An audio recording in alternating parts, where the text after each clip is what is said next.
এই ফ্যামিলিতে রাত্রে ঘুমাইলো 8 জন মানুষ, ফজরের নামাজ পড়লো কয়জন? ছেলে মেয়ে জিফুত মিলাইয়া এই 6 জন 8 জন 10 জন কোরআন পড়তে পারে কয়জন? মেয়েটাকে আল্লাহর কোরআন থেকে বঞ্চিত করলেন কেন? ছেলেটাকে আল্লাহর কোরআন থেকে বঞ্চিত করলেন কেন?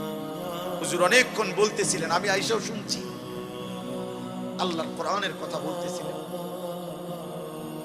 কোরআন বঞ্চিত যে করেছে, যে বাবা যে মা খোদার কসম তার ছেলে কিংবা মেয়েকে আল্লাহ চিনায় নাই, কোরআন চিনায় নাই, সেজদা চিনায় নাই, গোলামি চিনায় নাই, রব্বে কাবার কসম, আপনি বাবা আপনি মা আখিরাতে আল্লাহর সামনে কি জবাব দিবেন তার জন্য রেডি থাকেন।